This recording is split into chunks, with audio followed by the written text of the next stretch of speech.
అమెరికాలో చిందరవందరగున్న మీ ఇంటికి handyman cleaning plumbing services కోసం కాంటాక్ట్ ఇన్స్టా సర్వీస్. యుఎస్ లో ఎక్కడైనా ఎప్పుడైనా for instant bookings visit instaservice.com. America రాజకీయాలు గుడ్ బ్యాడ్ అగ్లీ నుంచి బ్యూటిఫుల్ అగ్లీ ఈ రెండింటి మధ్య నడుస్తున్నాయి. ఎందుకంటే డొనాల్డ్ ట్రంప్ ప్రెసిడెంట్గా ప్రవేశపెడుతున్నటువంటి ద బిగ్ బ్యూటిఫుల్ బిల్కి వ్యతిరేకంగా ఎలాన్ మస్క్ గొంతెత్తడం వివాదాస్పదమైంది.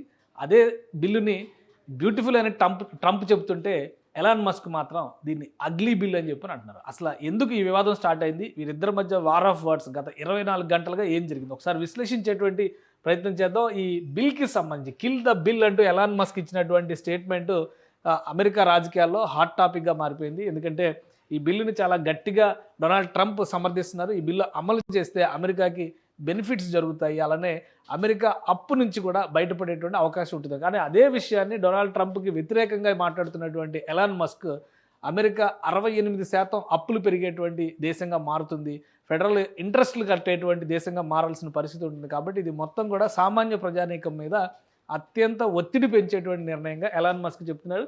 సో ఇక్కడి నుంచే వీళ్ళిద్దరికీ డిఫరెన్సెస్ స్టార్ట్ అయినాయి. అయితే ఎన్నికల సమయంలో అద్భుతమైనటువంటి జోడీగా ప్రపంచం మొత్తాన్ని ఆకర్షించినటువంటి ఈ బిలియనీర్స్ ఇప్పుడు పూర్తి స్థాయి రాజకీయ శత్రువులుగా ప్రత్యర్థులుగా మారిపోయారు.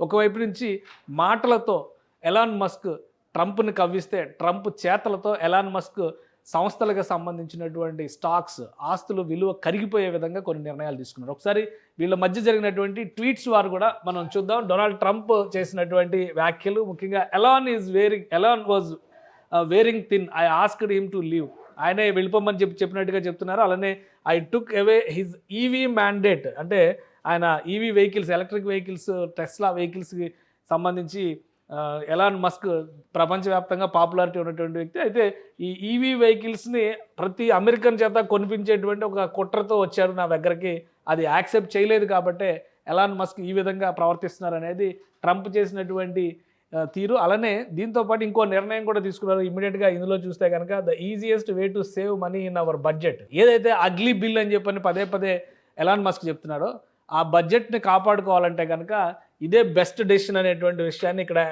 డొనాల్డ్ ట్రంప్ షేర్ చేశారు. Budget billions and billions of dollars is to terminate Elon Musk governmental subsidies and contracts.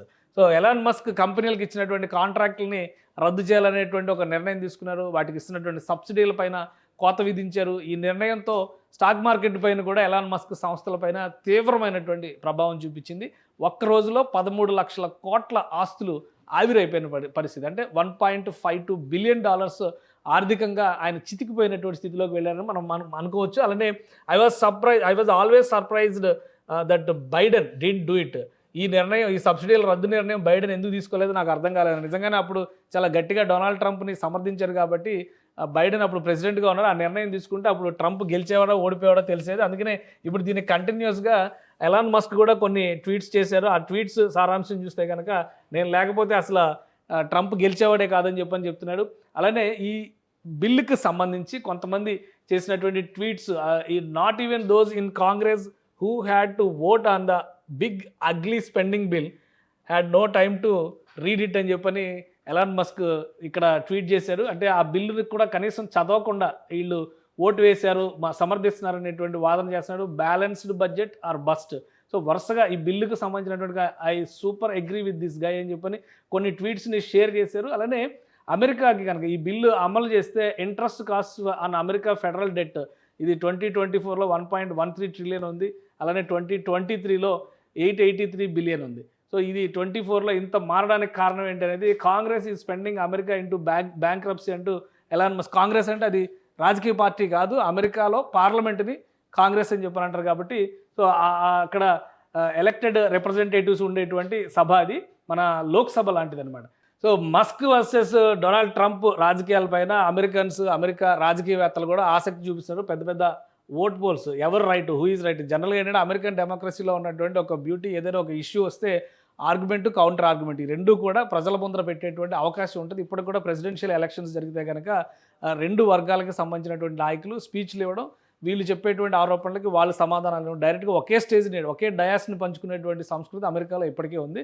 So ఆ రకంగా చూస్తే ఇక్కడ హూ ఈజ్ రైట్ అనేటువంటిది ఒకటి ఇక్కడ పోల్ పెట్టారు. ఒకసారి చూద్దాం మనం. డొనాల్డ్ ట్రంప్కి సపోర్ట్ చేద్దాం ప్రెసిడెంట్ కాబట్టి ఏ విధంగా ఉందో చూద్దాం, డొనాల్డ్ ట్రంప్కి ఓటేస్తే ఇక్కడ ఎలాన్ మస్క్ 76% అంటే అమెరికా మ్యాక్సిమం ఓటింగ్ అమెరికన్స్ వేసేటువంటి అవకాశం ఉంటుంది. ఎలాన్ మస్క్ రైట్ అని చెప్తున్నారు, డొనాల్డ్ ట్రంప్ 23% మాత్రమే రైట్ అని చెప్తున్నారు.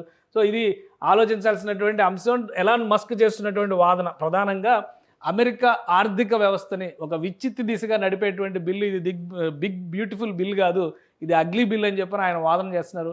ఆ బిల్లు కనుక పాస్ అయితే అమెరికా కంప్లీట్గా బ్యాంక్రప్సీలోకి దివాలా తీసే విధంగా మారిపోతుంది అనేటువంటి మాట చెప్తున్నారు. దానిలో 76% ఓటింగ్, 76.4% ఓటింగ్ ఎలాన్ మస్క్కి అనుకూలంగానే వస్తుంది.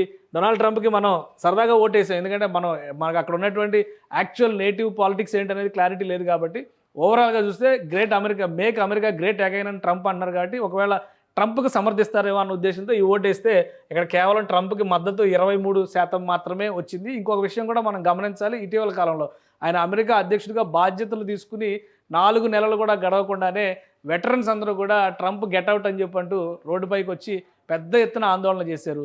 సో ఇప్పుడు 6 నెలలు గడుస్తున్నటువంటి సమయంలో తన అనుంగు మిత్రుడు అనుకున్నటువంటి ఎలాన్ మస్క్ కూడా బయటకు వచ్చి ట్రంప్ ఫెయిల్ అయ్యాడని చెప్తున్నారు. ఇంపీచ్మెంట్కి నిర్ణయం తీసుకోవాల్సినటువంటి సందర్భం ఇదని చెప్తున్నారు.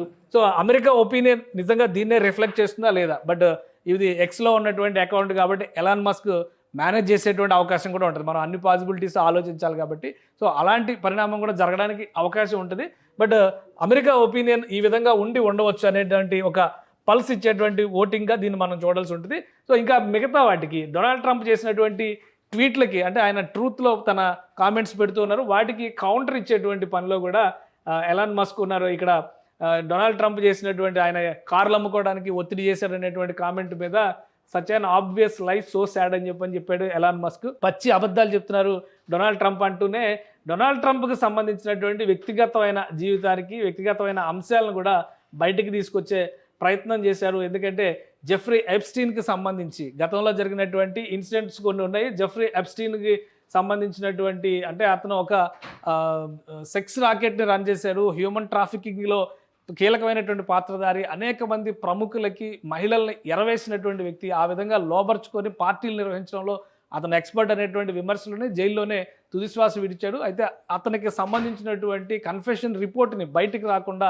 ట్రంప్ అడ్డుకున్నారనేటువంటి విమర్శలు కూడా వస్తున్నాయి. అతనితో ట్రంప్కి సత్సంబంధాలు ఉన్నాయనేటువంటి మాట ఎలాన్ మస్క్ ట్వీట్ చేస్తున్నారు. అలానే ఇక్కడ చూస్తే కనుక president, in light of the president's statement about cancellation of my government contract, SpaceX will begin decommissioning its Dragon spacecraft immediately. So ఇది ఈ కాంట్రాక్ట్లు రద్దు చేయాలని నిర్ణయం ప్రెసిడెంట్ తీసుకున్నందుకు డ్రాగన్ స్పేస్ క్రాఫ్ట్ని ఆపేయాలని చెప్పని ఈయన నిర్ణయం తీసుకున్నాడు. దాన్ని కూడా షేర్ చేశారు.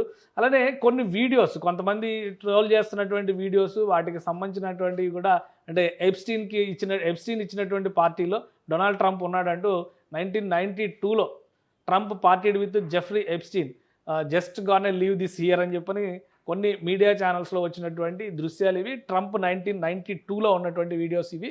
సో వీటిని ఎలాన్ మస్క్ మళ్ళీ రీట్వీట్ చేశారు.